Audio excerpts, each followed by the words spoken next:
Welcome to the Sisterhood of Sweat. Today I have a super special guest, GIGI Ashworth. Hello. Do you say that every single time you have a guest? Do you say super special guest? I probably do. It just comes out. I think all my guests are super special. I don't doubt it. Yeah. I probably say it 9 times out of 10, I bet. I'll have to That's go back okay. and see. Whatever.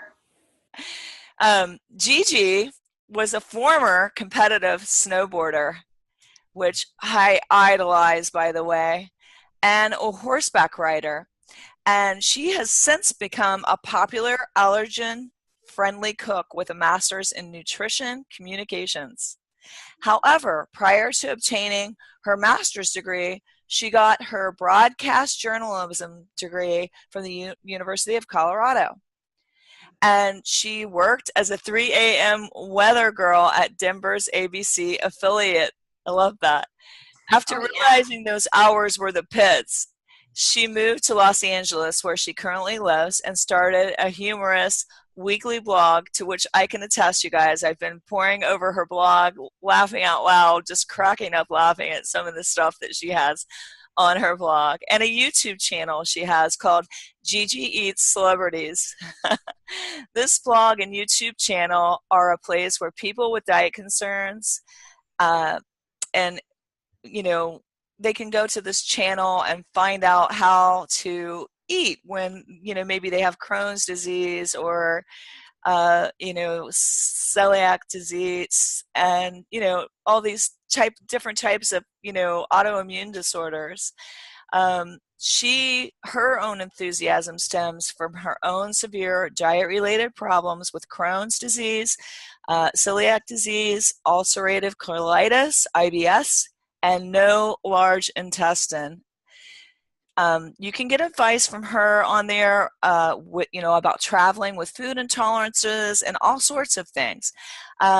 I found, I went to BlogFest at the World Idea Personal Training Convention in San Diego, and we get to meet all kinds of cool people, and I fell in love with Gigi's personality.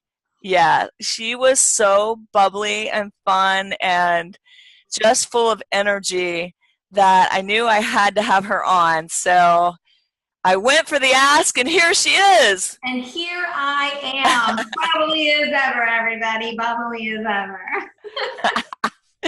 But I'm super excited to have you on, and I really enjoy just the way that you're so authentic in front of the camera. Did that take practice? I really, honest to God, feel like I was born to just, want to be in front of the camera. I actually, as you listened at BlogFest, I spoke about being very comfortable in front of the camera. And I really remember from back in the day, always wanting all the attention in the world and that sort of thing. Now, when it comes to, taking practice being in front of the camera, it's more just honing it in. So I've always had this energetic personality to be in front of the camera and be like, whoa! But there is, a happy medium where you don't go too crazy, but you're also not like, hi, everybody, I'm here in front of the camera, that sort of thing. So I did have a lot of practice in terms of, getting my skill set narrowed in and focused so I could, say sentences without screaming. And I had a lot of coaches actually help me. I had coaches who used to work for Fox News, who used to be on TV shows, who used to be actors and actresses and that sort of thing. So I have had a lot of practice in that regard, yeah. Yeah, well, I think definitely. I think sometimes people become comfortable as they go, and other times it's a natural gift, and I don't have a problem being in front of the camera either. No problem there. And, I remember when I started this podcast at first, I thought, well, I wonder if I'll be able to talk for an hour. No problem. Don't surprise yourself. Yeah, I just keep on going. I'm like, oh my God, can you stop talking already? No, apparently not. Well, and then when you have really great guests, they can just roll with it. So exactly. I have never run out of things to say, subjects to talk about. um, and great guests to invite on. And I really want to dive into your story of how you became Gigi Eats Celebrities. First of all, I love the name, and can you tell us how did you come up with that name, and why is the name Gigi Eats Celebrities? It's funny, these days I don't quote eat celebrities as much as I used to. And some people have said, maybe you should just make your name Gigi Eats on your blog and stuff. And I'm like, no, no, no, no, no. I can never, ever get rid of the celebrities because in a way it's like a clickbait. When people see Gigi Eats celebrities, they're like, what is that? So they like have to click on it. So it's kind of a marketing genius in my mind.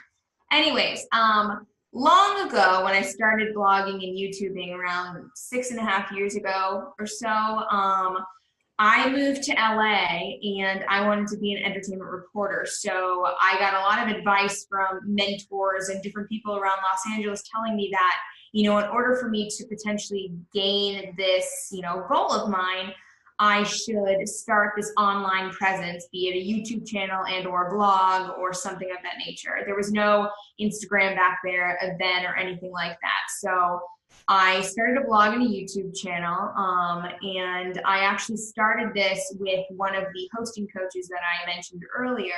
She and I came up with the concept Gigi Eats Celebrities together because we put together the fact that, like, when I first moved to Los Angeles, I was very enamored by the celebrity lifestyle, and I wanted to be an entertainment reporter, so there was that factor. But I also have always been very passionate about health and fitness and nutrition. And one thing that I really have always hated is these like fad diets of celebrities and stuff. And like you read about them all the time in those gossip magazines, they're plastered all over the internet. It's just a whole bunch of false information that I really wanted to debunk. And so when I started Gigi Eats Celebrities, it was like me poking fun at these diet and fitness trends. And then at the end of the video, giving people, sage advice saying, this is, what I would actually recommend you do if you in fact want to, live a healthy lifestyle. So that's what initially I did. And that's why it's called Gigi Eats Celebrities, because eats is a play on words for making fun of, if you will. And Oh, okay. it just, Exactly what I thought. I wanted to say Gigi Eats Celebrities for breakfast. yeah. So basically that's, I'm glad that you got that, because sometimes people were like, still don't really get that, but whatever. It's a little bit of a stretch, but I made it work.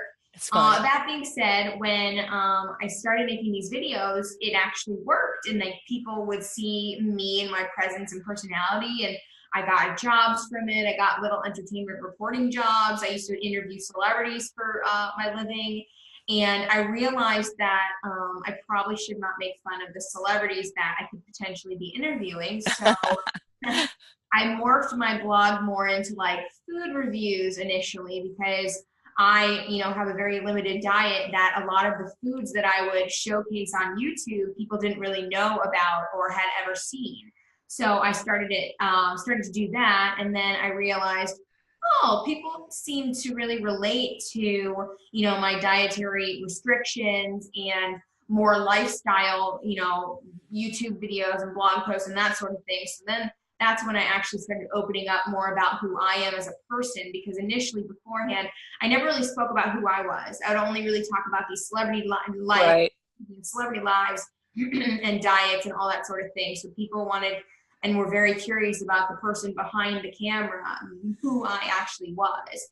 So now, my YouTube channel, my blog is making allergen-friendly recipes, traveling with celiac disease, talking about the latest, greatest, whatever's going on in my life. Like I had a video about moving into a new house and that sort of thing, because people are actually more interested in that sort of thing, believe it or not, than celebrity lives that really, Oh, like, I know. That's no so one true. cares about. And I personally do not care about celebrities whatsoever anymore, which is interesting because I first moved to LA specifically for that reason, but now I don't care. And my blog and my YouTube channel are my full-time job. So works for me. I find it interesting that you said that, because what I found with podcasting is it wasn't really the big name guest that brought me the most downloads. It's how it relates to the people that are listening and the Exactly. title. Exactly. I couldn't agree more. It's definitely the title. The title is always that clickbait kind of thing. Yeah. And I realize that when I post blog posts, because like, for instance, there's this blog post that I wrote and where I told a brand to go, F off, if you will. And I literally wrote that as the blog post title, and people were like, ooh, I need to see what's going on here, drama. And that's technically what, corrals people in, which it would corral me in too. So I get it. I get it. Yay. Oh my gosh. Yeah. So where did you get the courage to be so bold as to say F off? Have you always been that way? Honestly, I think it's the realistic approach that my parents ingrained into my brain when I was raised. So my parents never babied me when I was younger. They always were very realistic, telling me what black and white is, and they never sugarcoated anything like that. So I just, adopted that approach to my everyday life. And I think it also helps with the fact that I'm very confident in myself. Yeah. I love myself, not many people love Yes. themselves, and I definitely Absolutely. am very confident with what I say. And I also really don't give any F's what people think about me. So that also really helps. I don't, sorry, my sister just text messaged me, so I apologize for the ding. But I also, I adopted that mindset of not caring what other people thought maybe 10, 12 years ago. And it was Yeah. probably the best thing I could have ever done for myself. I don't compare myself to other people. I'm just proud of everything that I post and do. And Yes. I have a great support system. So, like, I really feel bad for the people who do not have the self confidence to feel good about themselves on a daily basis, because Right. I honest to God don't even really remember what that feels like. It was so long ago when I ever was like fishing for compliments. Now I just do what I do and I'm happy with it, and that's all that really matters. So, Well, I love that. And my episode that's launching this week is all about confidence and creating an environment to support that for people out there that may not have the type of confidence that Gigi displays regularly, I might add, on her blog and her YouTube channel. And I was really excited to hear that you have all these types of ice creams that you eat that are. girl, you can go crazy in that department. So I make ice cream with coconut milk because that's the kind of milk that I can have. You get like the full fat or even just like the half fat can of coconut milk. Put that in the ice or ice cream maker, if you will. And then I usually put like a scoop of neutral or vanilla flavored protein powder just to give it a little oomph. What And then type of protein do you use? it varies, but right now what I really like is the Primal Kitchen Oh, I love collagen Primal Kitchen. fuel, the coconut vanilla one. It doesn't Oh, hurt my stomach because there are a lot of protein powders out there just do not work for me, and I can't have dairy, so I don't do right. any whey products. And so this collagen one works amazingly. There's another one called New Zest, which is a pea protein, which I like. But for the ice cream and just in general, I think that this collagen fuel tastes better. So I put a little bit of that in the ice cream maker. I put some a sweetener called Swerve, which is erythritol, and that Yeah, will not spike your glucose levels or anything like that. right. I just started using that. Yeah, it doesn't hurt my stomach, and it doesn't have a weird aftertaste. So I'll put that on the ice cream maker, and then you can put whatever sort of flavors you want in there. You can put mint flavoring and a little like green natural food coloring if you want to get the mint chocolate chip, and then you can put sugar-free chocolate chips in there because I can't have sugar, so that's what I look for, those sugar-free chocolate chips. Or, you can make a chocolate by adding cocoa powder. Or if you can have fruit, you can add a little strawberries, or you can put, strawberry extract or something of that nature. So you can really go a million different directions with this ice cream. I love the fact that I just have this, neutral flavor, vanilla. Vanilla is the best in my personal opinion. And then you can literally add whatever you want to the mix. I love that. Yeah. So you've created all these different types of ice cream that are non-dairy with the coconut milk, and you put it in the ice cream maker. That Yeah. sounds pretty cool. What type of ice cream maker do you use? I have a KitchenAid right now. The reason why I like the ice cream maker is because it really churns it and makes it thick. You can put Oh, it in your blender, which is fine, and you can put ice cubes and water. But yeah. the problem is the measurement and the consistency. So like if you put too much water versus the ice cubes, it's just going to be a watery mess, and it's not going to have that thick, luscious consistency that ice cream typically has. And then if you put it in like the freezer to freeze, it's just not going to freeze correctly. So I love ice cream makers because the churning process just really makes it thick and creamy and reminds me of when I used to go to Ben and Jerry's back in the day, that sort of There thing. you go. So we Oh, don't have to deprive ourselves. We just have to start substituting with things that are a little bit better for us. and that's what I do on my blog is I recreate typical recipes to make them healthier, so people across the board, people who don't even have food allergies, might like them and be like, oh, okay, so I don't actually have to have the full fat, full dairy, whatever it is.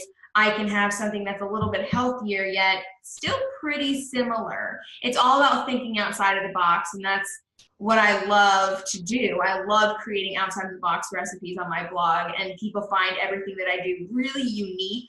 And so I constantly am like conjuring up these ideas in my brain of like, all right, what can I do next to, really make people go, whoa, that was weird, but I want to try it. I love doing the same thing. I feel like you're, a little mini me. Well, then you gotta come to the kitchen and we gotta experiment together because I'm ready to get in there and do something again. I I love keep it. I seeing love it. I've bread been doing everywhere. this a lot and I do it in my books. I always like to twist, like how you did the ice cream. I did it with, I made a key lime pie that was keto and paleo and totally dairy free, gluten free, sugar free.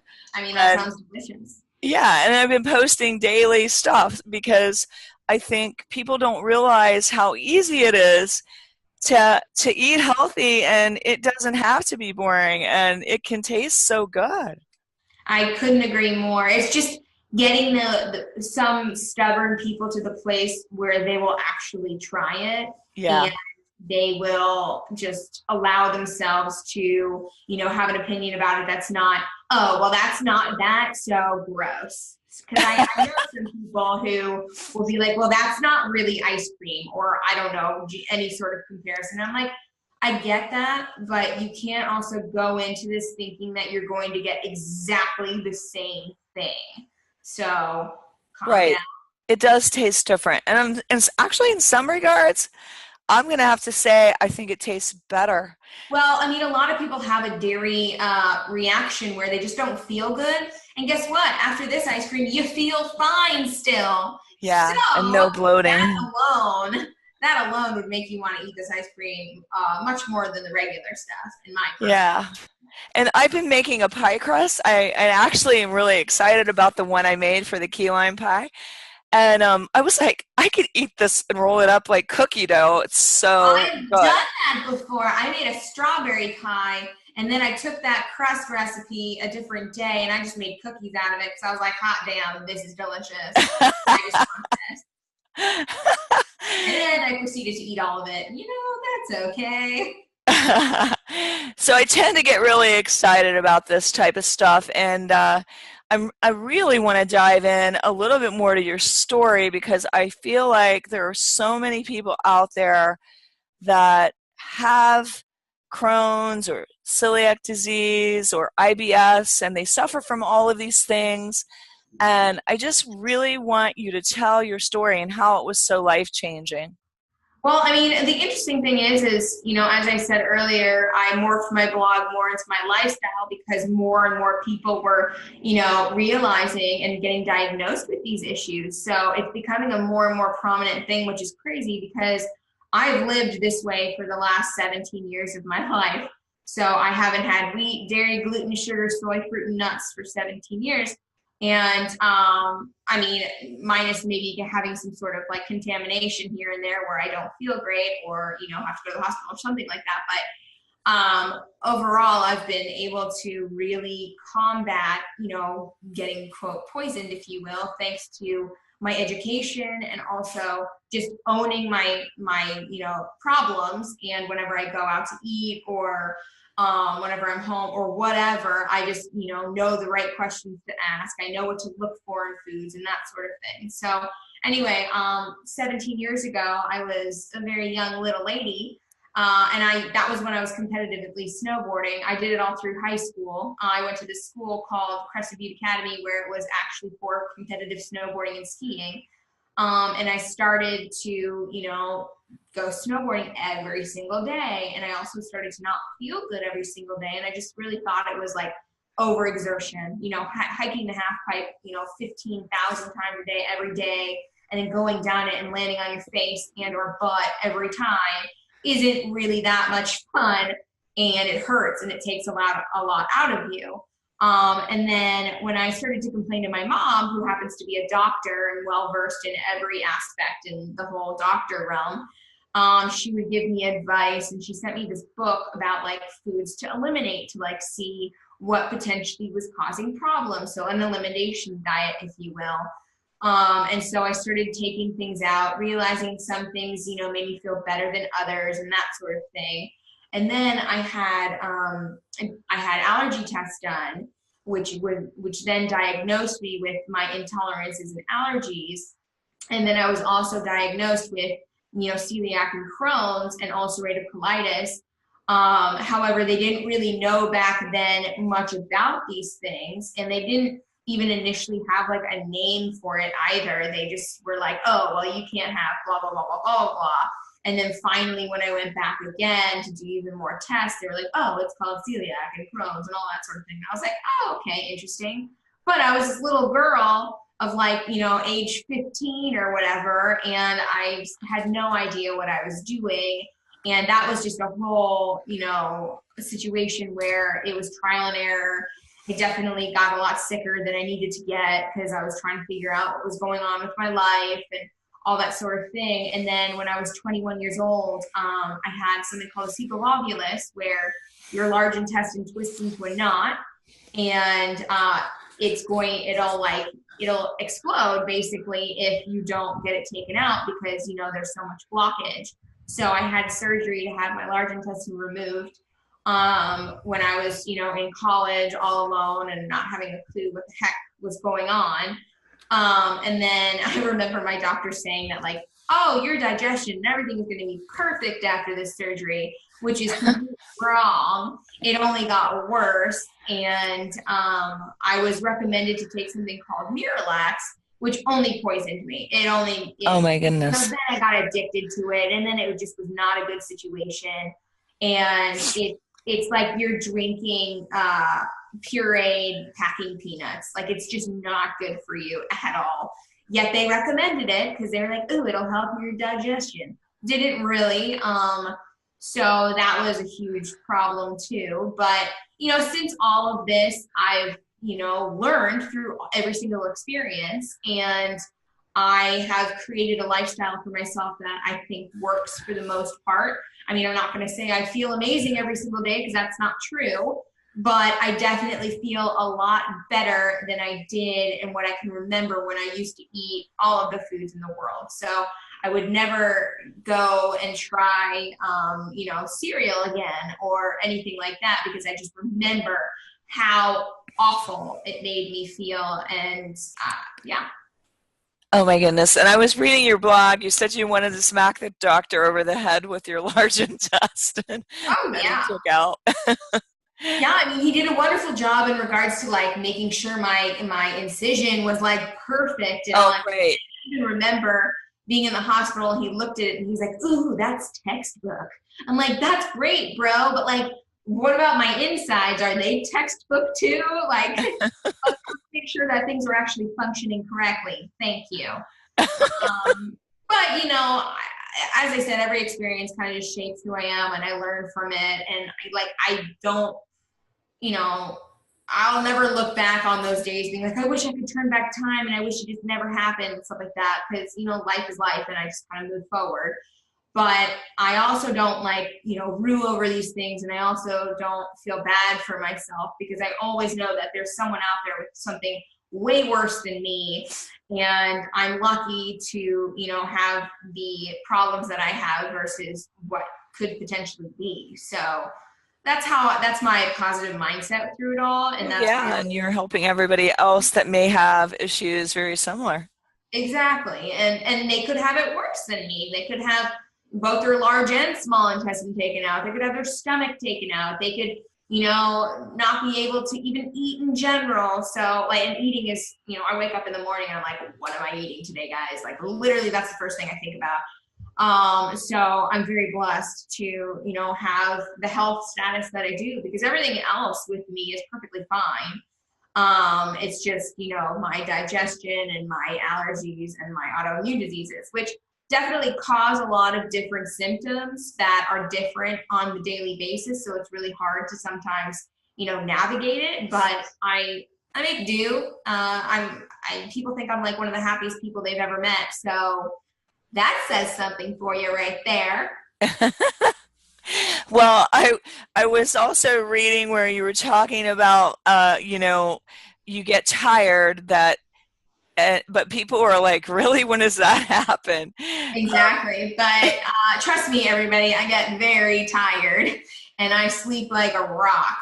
But the interesting thing is the tired is a little bit different than just like, ooh, I just need to go to bed. It's like full body exhaustion where you will sit down and you're literally like, I don't think I have the energy to even push myself off of this chair to go to the bathroom or go do this or that or the other thing, which really sucks sometimes because sometimes like, I want to go help out or something like my brain really wants me to, but my body's like, nope, you really cannot. And then it's frustrating. But for the most part, like I try not to get frustrated over it and I just sort of deal and just kind of, I'll push myself sometimes, but luckily my tiredness usually happens in the evening, afternoon. So I try and do as much as I possibly can before I know it's going to start kicking in. And with being pregnant now, it usually starts to kick in a little bit earlier. And Yeah. this baby is sucking all of my energy out of me. So there's that component that I'm trying to currently work with as well, which is a little bit harder. It's not the worst thing in the world, but it's definitely something else I'm currently trying to figure out. So there's that too. So when you're, as far as being pregnant and then having all these issues, with your health, how do you like manage that with your pregnancy as far as is it affecting, how you feel or I guess you wouldn't know you've not been pregnant before, but Yeah, I've never been pregnant before, but as I said, my energy levels are plummeting even further, unfortunately. But I take the prenatals, I still eat very healthfully, so I still feel, pretty good considering, growing a child, if you will, is there as any well health as risk at all? I was considered high risk in the first trimester. I think I'm still high risk, but my doctor, every single time I go to see her and she does an ultrasound or a sonogram, she's like, baby looks wonderful, blah, blah, blah. So That's exciting. that's just positive in my mind. So I feel like, okay, even if I might be potentially Probably high be, risk, yeah, one of the healthiest kids out there because your diet is so good. I feel that way. Whenever I eat fish, I'm like, this kid's brain is growing right now.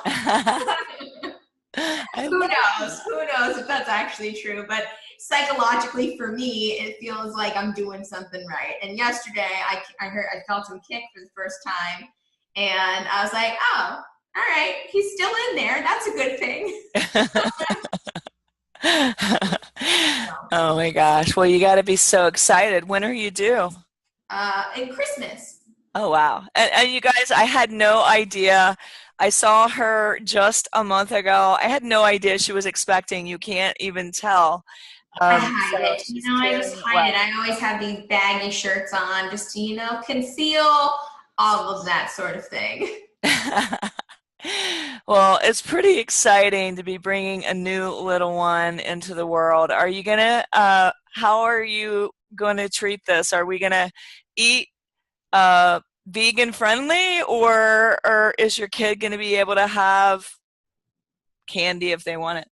Well, first of all, I'm definitely not a vegan, but when it comes to sweets and stuff like that, I do eat a vegan lifestyle, although I add eggs to it sometimes, so vegetarian more often, just because I can't have dairy. But in terms of my child, so the one issue I had when I was a child was my mom would really restrict my food and she would only allow me to eat super, super healthy things, which I commend my mom for. I appreciate that.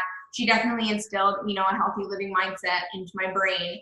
That being said, I think I had this unhealthy uh, relationship with junk food because I would go to like my friends' houses and see, Captain Crunch or Honeycomb or all those, delicious cereals and ice cream and mac and cheese and all that sort of thing. And I would literally just go to town on my friends' food and literally clear out their entire house. Their parents would have to go to the grocery store after I left. Like, I kid you not, they did. And I used to like sneak Pop Tarts into the house. My sister, brother, and I would like order pizza when my parents weren't home. My dad was not restrictive. Like, he used to take us to the grocery store on Sundays and we were all allowed to get donuts, that sort of thing. And like my mom didn't know about it. But with my mom being such a stickler with food, it gave me this healthy or unhealthy relationship with the junk food back then. So I feel like when we have this child, my husband lives, a lifestyle where he eats whatever he wants. And I feel like our kid should be allowed to have, some of these foods as well. I'm not going to restrict him from eating, mac and cheese or whatever once in a while, but I also want to educate him on, the healthier foods that are out there. But, at a young age of, 6 months to a year, they know nothing about that stuff. So that's all in our power. We'll feed them the typical baby foods or whatever there are out there. And just, I want to make sure that my child's palate is very, or is not limited. Because when I was a kid, I used to literally just eat, white bread, spaghetti with butter on it, and cheese, and that's it. And I would get so angry if there was like this little sprig of parsley on my pasta. I would literally throw my plate up in the air at a restaurant, freak out, and then like have a tantrum under the table. So I definitely don't want our kid to have that issue, which is why I feel like having a more diverse diet and letting them have and choose whatever they want initially is probably the best approach to take. Wow. I agree there. I will say that my son would get, I have three kids. He would be like, oh, mom, all you ever do is make things that are healthy. At one point, as he was older, he was like, why do you always have to make it healthy, mom?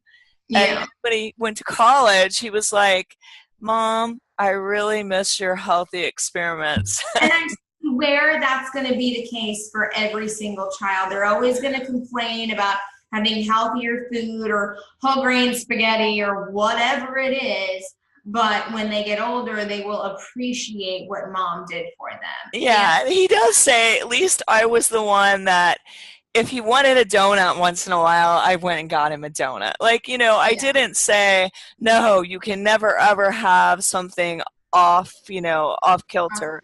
yeah. But when I was cooking, I definitely was cooking all healthy ingredients. So, Yeah, I feel like home cooked meals should typically be, the healthier thing. And then, the treats and stuff should be when you go out and it's like, for a specific purpose. Or say you want to designate Saturday to have being like, a great treat day or whatever. Like, that's for a child, that's fine. Now, I wouldn't really recommend that for someone who's trying to lose weight with this quote treat day on a Saturday because they will go crazy and they won't lose any weight. But that's a whole other topic. well, I feel like I've done my job well. My oldest son, if you go to his house in Florida, you will find he actually has more. His cupboard looks like mine, and if you open his cupboard up, he will have everything healthy, like matcha and just, your organics, and it's crazy. I was like, he's the one that probably fell closest to the tree. So I think in the Everyone, long term, you're helping your children develop healthy habits by teaching them at home. couldn't agree more. And then also, just as you get older, you realize that some foods just don't work with you anymore. Like, I know so many friends and family members who no longer feel like they can have that much sugar or even Right. eat a donut because it just screws up their, intestinal system Oh, so. absolutely. It changes. Yeah, so you just change so much as you get older, and it's unfortunate for, some people who just can't handle that. I have a friend who, she gets really mad at herself, even though she shouldn't, and I've been trying to help her with this. But like, she gets mad at herself when she eats, a piece of bread and she no longer feels good. And I'm like, that's not something to get mad at yourself for. That's simply aging. That's what happens as you get older. Your digestive system is weaker. You have less probiotics and And prebiotics in digestive your digestive enzymes. system. You need to supplement with them in order to bring it back to life. But even then, you still will most likely, not have the best of, time with the bread you're currently eating. Plus, you have to also take into account that the processing that goes into this bread and the added ingredients they're adding to it might not be right for you. Maybe this one specific brand of bread just doesn't work for you because they're adding some ingredients that just don't work with you and your body. But there's another type of bread that does. So it's all about, trial and error and figuring out what works for you. But that does definitely come with a stomach ache here and there. Yeah, absolutely. What are some of the things you've done to change your diet that people that have the same exact issues can do? Like with the celiac, the Crohn's, colitis, the IBS. Yeah. Can you give us some basics? Yeah, so I mean, I don't eat dairy, I don't eat wheat, I don't eat gluten, I eat no grains at all. I don't eat any fruit, I don't eat nuts, and I don't eat processed soy products like tofu and that sort of thing. Personally, I just think that's gross. What about Um, sauerkraut? Can you have that? I eat sauerkraut, but the problem with me is cabbage just does not settle well with me. Okay. I have to be very limiting in terms of the vegetables that I eat. Like asparagus is great, spinach is great.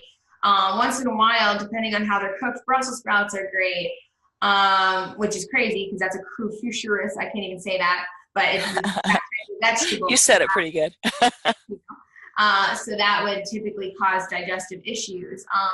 The cabbage is a big no for me, unfortunately. Okay, I because love, digestion, right?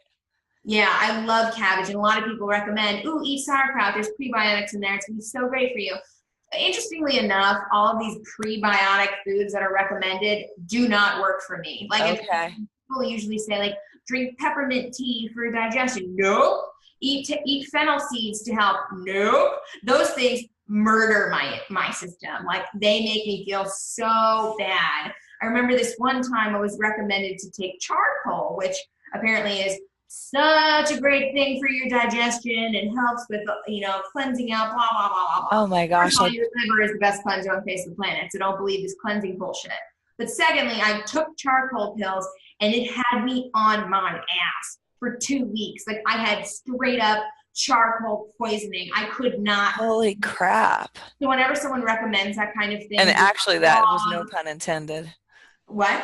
I said that was no pun intended. I said, Yeah. holy crap.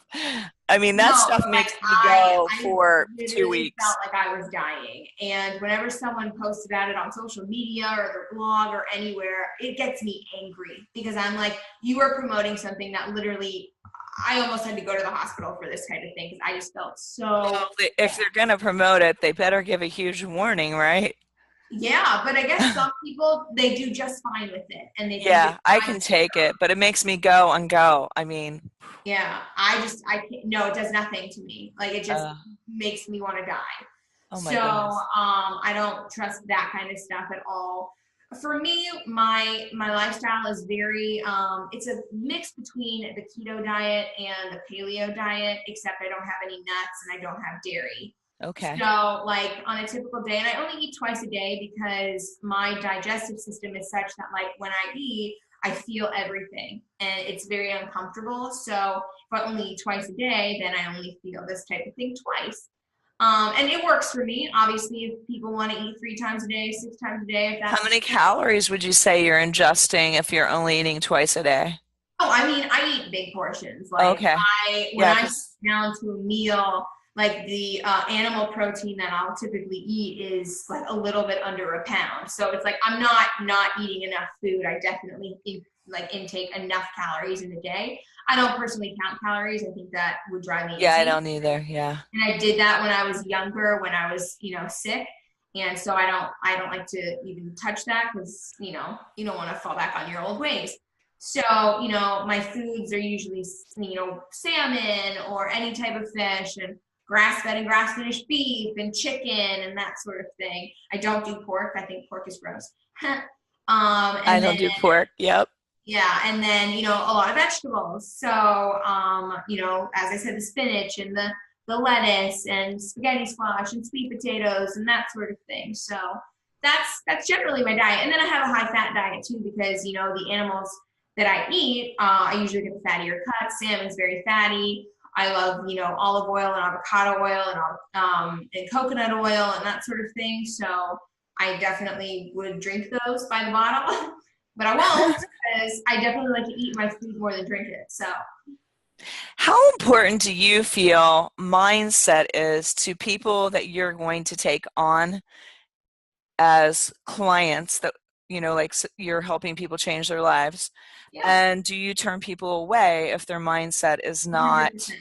I just had this conversation the other day. That's really funny. So mindset is number one. If your mindset is not in it to win it, then no, you're not going to last. You're not going to make it. You don't want to actually do this. So for instance, if someone's overweight and they were told they need to lose weight, okay, you're told to lose weight. That's wonderful. But is your mindset ready to do that? Because guess what? Changing your lifestyle, and I like to call diet lifestyle because it's a life thing. Like you are changing this for your life for the rest of your life. It's not a 30-day fix and then you go back to your old eating habits. No, this is a lifestyle for the rest of your life. So if you are not ready to do this, which you have to literally be willing, and there are certain triggers for different people. Like for instance, if you all of a sudden are sent to the hospital because you have some sort of heart condition, yeah, that could be a huge trigger.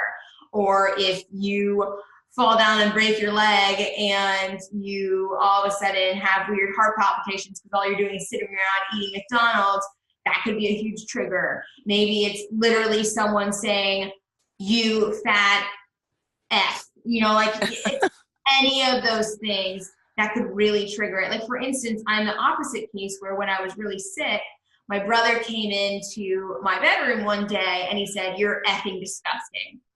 And that hit home to me where I was like, oh my God, my brother actually cares about me. That's weird. I didn't know that. You That didn't know. really was like the trigger to make me want to be a healthier person.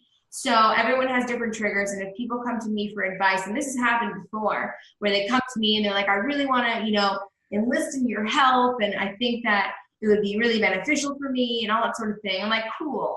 And so we sit down and we have a consultation and we talk about, what they could do to better their lives. And we look at their diet currently and we try to nitpick it and stuff like that.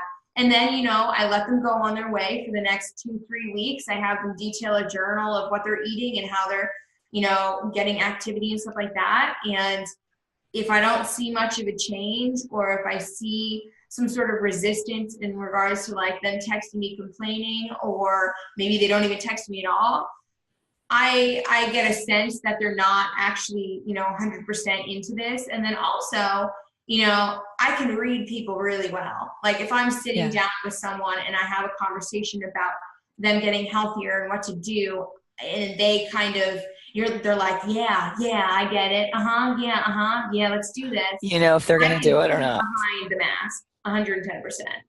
And that's happened before. And so, our relationship, our friendship doesn't dissolve, but our relationship in terms of me helping them with food, that dissolves because I am not ready, or it's not I'm not ready. I'm not willing to waste my time on a case that's not ready to better themselves. Well, Right then I and there. mean, I see what you're saying. Do you ever find though that when you have a client that isn't quite there, that you're maybe just giving them smaller things like drink a quart of water a day for X amount, or getting them some positive encouragement sometimes helps Yeah. them come along. I mean, I always start small with people. I Yeah. always say to try and change one thing in your life, even if it's literally walking around the blocks, and if you never did that before. That being said, usually these cases where their mindset is not ready to change, for their diet, it's because they have so many other things that need work done. So like they literally need to go see a therapist in order Yeah. to figure out those other issues that Right. are really halting them from bettering themselves. So, and I'm not a licensed therapist. I cannot Right. help them with, relationships of the past. I can certainly give them advice, and, how I would, treat a situation. But again, not a licensed therapist. So I don't feel comfortable and confident Right. enough to like be that side of things too. Plus, Right. that is a lot of work. So I always sort of think to myself and or recommend like they go see someone for that issue that sprung up back when they were 12 or something like that before they even tackle anything in regards to food or exercise. How is working with celebrities the same or different than working with everyday people? Well, I never worked with celebrities in regards to like diet and stuff. Okay. I only interviewed them in regards to their movies and their TV shows and that sort of thing. I have to admit though that there are some celebrities that you think are really nice, but they're actually not. So I won't name any names because I don't want everyone to get bummed about specific celebrities because I've definitely got bummed myself. And Well, just yeah, you in the find Hollywood out that, world. that they aren't, they fall off that pedestal real quick. Yes. Although, then again, maybe they're having a bad day and I just caught them on the wrong day. Because we all have Yeah, bad days. true. I can be a bitch sometimes too. So Right, I right. totally understand. That being said, like, unfortunately, I only met them once or twice and they were not nice people during those times. So that's that. True, true, true. So, what would you say was your most interesting interview? Oh gosh. That's hard to say because usually these interviews have to do with their movies. So it's not so much I can get into their personal lives Okay. and diet and all that sort of, although I always ask, diet related questions just because that's me. But I worked for outlets like, E Entertainment and stuff that had specific questions for me to ask in regards to the movie themselves. So it was really just more about the movies and stuff. So I couldn't really say there was the most interesting of interviews I've ever really had, unfortunately. Now, if Have I you was doing it solely for my brand, then yeah, I would have great, juicy gossip, if you will, because I would have asked the more in-depth questions that a lot of other people wouldn't have been asking. you've enjoyed that? So the questions we really want to know, right? Exactly. I don't know why they don't ask them, but then again, maybe it's, They're afraid, exactly. right? So, what would you say was your, like, have you had any really funny moments on camera or embarrassing? Every day of my life. Every time I film something, something hilarious happens. I have to say the funniest videos, in my personal opinion, are when my husband comes on camera with me too, because that man is like the funniest person I know. And he's just like really smart and just really quick on his feet. So he can think of, a retort in 5 or -5 seconds, if you will.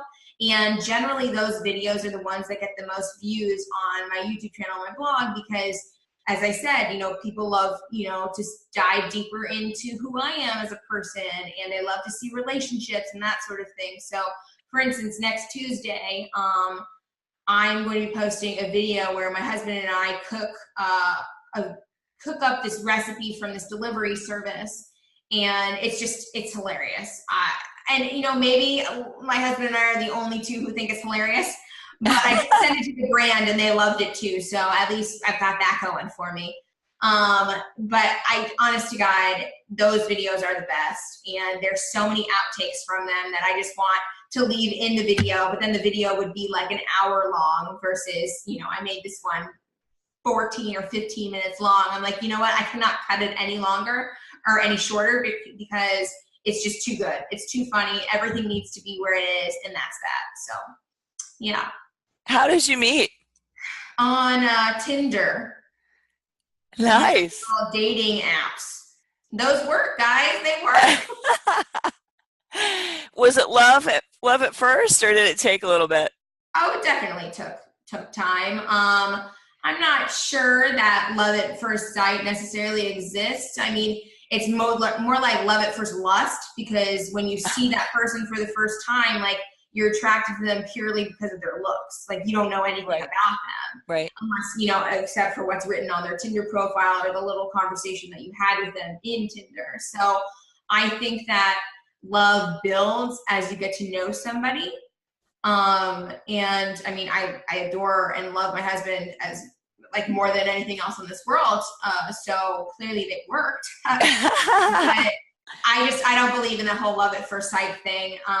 But I definitely knew that after I first met him that there was something more that I wanted to learn about him, because I was very intrigued by everything that I had learned from him that day.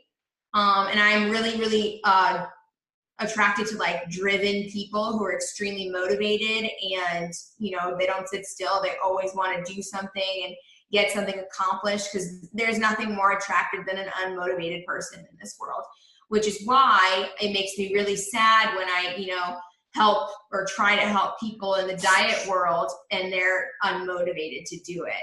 But again, that's a mindset thing, and it's a willpower thing, and it can be learned, but it's far easier, obviously. It's far easier if someone has that heartfelt goal. Well, yeah, if like you were born that way. And I was luckily born with willpower and drive, and I believe my husband was too, which is wonderful.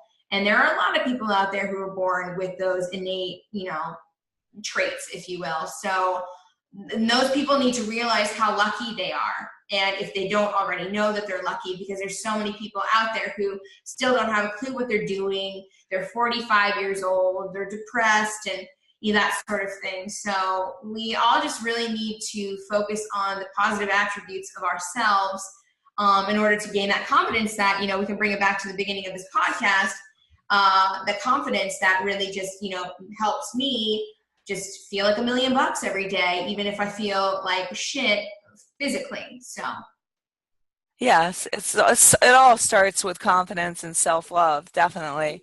What is your greatest success story of somebody that you've helped? Well, my husband's sister, she was very overweight when I first met her, and I didn't know her very well. I met her one other time before my husband and I got engaged, and she was trying really hard to find some sort of commonality between her and I. Thus, she, realized all of my food allergies and all of my autoimmune diseases and that sort of thing. And her youngest son has a lot of food allergies as well. So she was like, oh, great, we can bond over this type of thing. And I guess something clicked in her brain that made her want to better herself. And I guess I might have been that quote thing that all of a sudden sparked in her brain saying, I want to be healthy for my children and for my husband and for myself. So she, when we got engaged in 2015, on December 25th, 2015, she told herself that by our wedding in November 2016, she would lose 80 to 90 pounds. And she accomplished this goal thanks to my advice, the whole 30 diet, and just having that mindset that couldn't be broken. Like she is someone everybody should look up to, because now she is not on a diet anymore per se. She just lives a healthier lifestyle, and she thinks it's fun. Like, not very many people think living, healthfully is fun, but she makes it fun. That's what I live for. I know. And, like, honestly, whenever she text messages me or we talk or something, and she talks about this and how, She thinks it's fun, and she loves to go out and try and find things that are the healthiest option and stuff. It's just like it warms my heart because I'm like, oh my God, like I wish everybody That's could awesome. have that sort of positive reaction to living it, like finding their place and living a healthier lifestyle and stuff like that. But I love that she did it because she wanted to get healthier for herself and her family, because that's the most important. You're not really doing it for anybody else except the people who mean the absolute most to you, which are yourself and your family. I love that. I love that. What is has been your most popular blog you've ever written? That's a tough one. There have been a couple, but I think actually one of the most popular ones, which is really funny, I didn't even write it, and there's no YouTube video involved with it, but I always notice me getting a lot of traffic on my blog is my husband ran a marathon without any training. He decided the night before that he wanted to run the LA Marathon, and just he hadn't run even like a mile for, I don't know, 5 months or something like that. And he just, on a whim was like, oh my God, I realized that the LA Marathon's tomorrow. I kind of want to just sign up. And I'm like, you're crazy, but okay. So I drove him to the starting line and all of that stupid traffic. It was terrible. But he ran it. He ran it under 5 hours. He killed it. He definitely was sore for the next like 2 weeks. But then when we were driving down to a venue we were looking at for a wedding, we compiled, well, I brought my laptop with me, and he dictated what he wanted written for this blog post because I thought it'd be really interesting for him to document all of it. So I wrote it as he said it, and I just published it, and it's still one of the most popular blog posts. Other than that, again, usually the blog posts that are the most popular are either the ones where I talk about really personal things about myself, like when I told this one brand to go F itself because, they didn't, do the research in regards to who I was as a person. Thus, Right, they didn't like the video I promoted for them and all that kind of stuff. And they told right. me down, and I was like, sorry, not going to do that. Bye. To, informative posts like I had a boob job, and I, laid it all out on the table as to what happens during, before, and after. So, so those are like very popular ones too. And then of course, just the ones where my husband taste tests a bunch of different really weird food, because it's like the title of the post is like, I tortured my husband and fed him cat food, that sort of thing that people are like, ooh, I want to see that. So those are probably the most popular ones. I love that. I love that. Well, this has been so fun today, and I've really enjoyed talking to you. And where can everybody check out these awesome blogs and your videos? Yeah, my blog is GIGIEatCelebrities.com. My YouTube channel is GIGI Celebrities as well. And then I post all of the food that I like to eat when I'm going out to restaurants and that sort of thing on my Instagram, which is just GIGI Eats. I didn't put a celebrities in there, guys. Sorry. But otherwise, like, you could literally just Google GIGI. Well, no, don't just Google GIGI, because then GIGI Hadid will come up. But Yeah, GIGI, I saw some other GGs. yeah, I know. Or just Google GIGI Eat Celebrities, and literally everything will come up. All of my profiles are linked in some fashion, so you will be able to find whatever you need to. Nice. What are three simple truths you can leave with the audience today? And they can be wise, they can be funny. Simple truths. Well, it's hard to say. Oh, gosh. Simple truths. No one's going to love you unless you love yourself. That's fact for sure.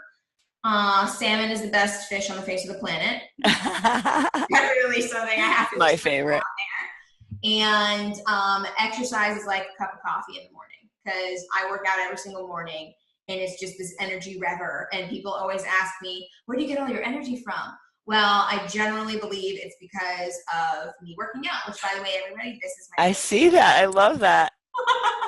What is your favorite workout?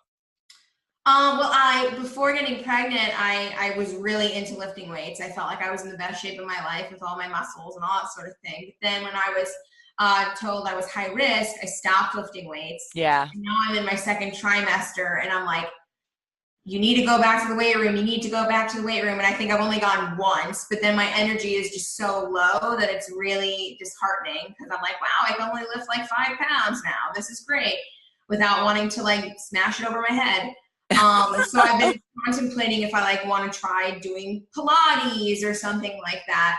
I know I just really need to get back into the weight room, but otherwise I'm a cardio freak. Like the cardio Yeah. is what really drives my energy Well, it up. gives you energy for sure. Yeah.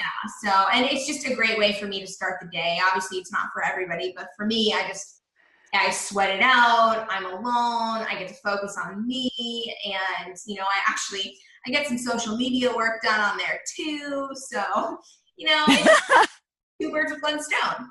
That's awesome. I love it when you can do that. I know. I've been doing it for so long that it's like it's very easy for me. People are like, "How can you read on the elliptical?" I'm like, "Trust me, I can." I don't know why, but I can. I used to read on this stair climber. I have never tried reading on the elliptical, but I'm having surgery in September to repair my hamstring, which I've Oh, pretty geez. much tore the whole thing. Yikes. So I am going to be having to sentence myself to the elliptical for a while. Yeah, it's really easy on your joints. So Well, that'll that's be good. good. That'll be good. Well, good luck with that surgery. Thanks. The hardest part for me is I'm very active and Exactly. I have to be in a harness and I can't sit, I can't drive for about 6 weeks. But you also have to realize that this is going to be very beneficial for you and it's only 6 weeks or There you so go. of I love being, that. yeah. So it's not even the percentage of your life. It's not even a percentage of how. So you should just focus on after those 6 weeks, I'm going to be at it again and it's going to be awesome. And in 6 weeks, nothing's going to really change for your body anyway. So you're good.